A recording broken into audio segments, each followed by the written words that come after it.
రాజమండ్రిలో ఓ మిత్రుడి అమ్మాయి పెళ్లికి వెళ్లాలని ఉదయం 6 గంటలకే జన్మభూమి ఎక్స్ప్రెస్ లో నేను మా ఆవిడ్ బయలుదేరాను. రైలు తుని స్టేషన్ లో ఆగినప్పుడు గుర్తుకు వచ్చింది. ఉదయం బయలుదేరే హడావిడిలో కాఫీ తాగనేలేని.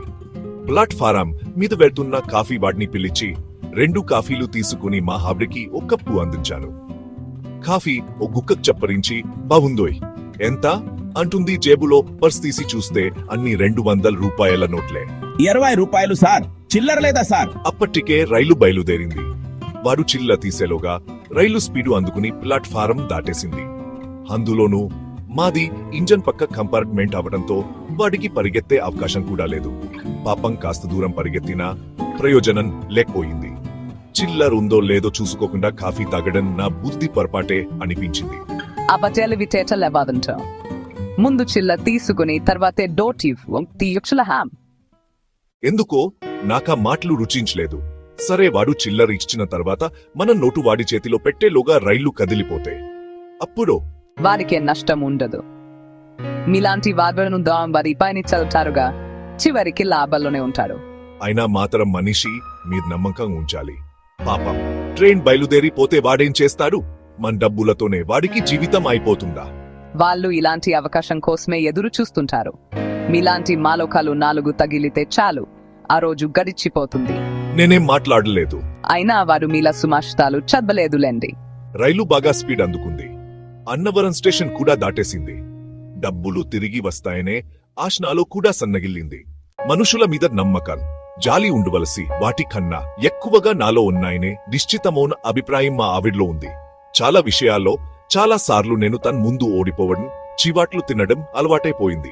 కాని ఆవిడ నమ్మకం అన్ని విషయాలకి ఆపాదించడం కరెక్ట్ కాదు అని నమ్మేవాడిని నేను. మనుషుల్లో మంచితనం చూడాలి.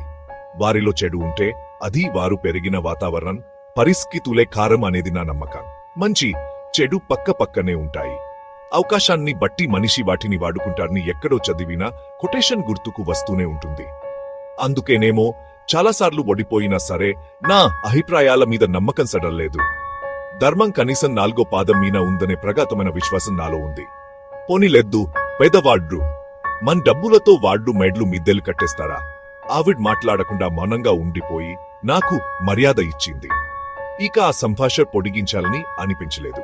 నిలబడి ప్రయాణం చేస్తున్న ప్రయాణికులతో రైలు పెట్టే రద్దీగా ఉంది.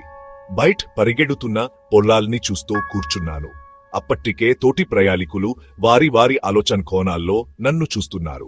కొందరు నన్ను వెర్రివాడిగా చూస్తుంటే మరికొందరి జాలిగా చూస్తున్నారు.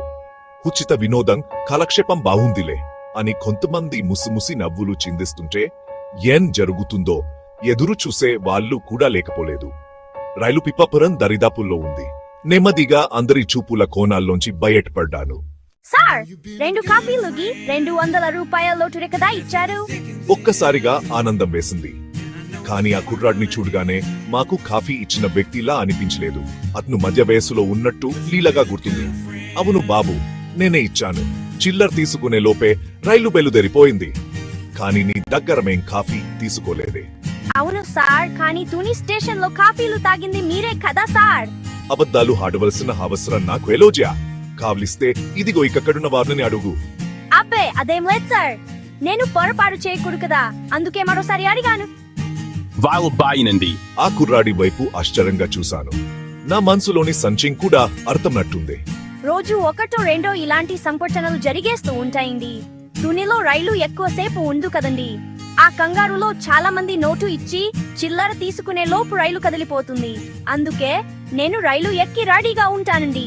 మా నాన్న ఫలానా వాళ్ళకి మనం చిల్లర ఇవ్వాలని వాట సీటు నెంబరు, కంపార్ట్మెంట్ నెంబర్ ఫోన్లో చెప్తారండి. వాళ్ళకి డబ్బులు ఇచ్చి నేను సామలకోట్లో స్టేషన్ లో దిగి ఇంకో బండి ఎక్కి వెనక్కి పోతానండి. అందుకోసం కొంత చిల్లర నా దగ్గర ఉంచుతారని మాయ్యా. ఆ మాటలు వింటూనే చాలా ఆనందం వేసింది. నాకు నోటంట మాటలు రావడానికి చాలాసేపు పట్టింది. చదువుకుంటున్నావా? 10th క్లాస్ చదువుతున్నాను సార్. ఉదయం మా అన్నే మా అయ్యకి సాయం చేస్తారండి, మధ్యాహ్నం నేనుంటానండి. ఆ మాటలు వింటుంటే వాడి తండ్రితో మాట్లాడాలనిపించింది. ఒక్కొక్కసారి మీ నాన్న ఫోన్ నెంబరు ఇవ్వగలవా తునిలో కాఫీ తాగి నేనిచ్చిన 200 నోటుకి మిగిలిన చిట్ల మీ అబ్బాయి తీసుకొచ్చి ఇచ్చాడు.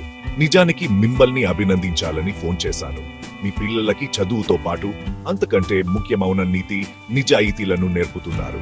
చాలా సంతోషం. పెద్దవారు ఇలా ఫోన్ చేసి మరీ చెప్పటం చాలా సంతోషం బాబు. నేను ఆ రోజుల్లో 10వ క్లాసు వరకు చదువుకున్నాను.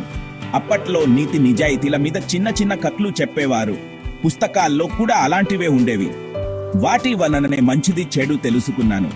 అవే బాబు ఇప్పటికీ మా జీవితాన్ని ఇబ్బందులు లేకుండా నడుపుతున్నాయి. ఫోన్లో మాటలు వింటుంటే చాలా ఆశ్చర్యం వేసింది. అన్ని మాటలతో ఆలోచనల్లో పడిపోయాను. చెప్పండి, ఆ అబ్బాయి ఇచ్చిన ₹180 జేబులో పెట్టుకుంటుంటే నా మోహంలో వెలుగుని అలాగే చూస్తుండిపోయింది మా ఆవి. నా సంతోషం తిరిగొచ్చిన డబ్బు వల్ల కాదని ఆవిడకి తెలుసు. నిజమే. ఇంకా టర్మన్ 4వ పాదం మీనైనా ఉన్నట్టే ఉంది. ఆ అబ్బాయి వెరుతున్న దిష్కేసి చూపు మలుస్తూ మా ఆవిడన్న మాటలు విని ఆ కాఫీ వాడికి మనసులోనే చేతులు జోడించి నమస్కరించాను.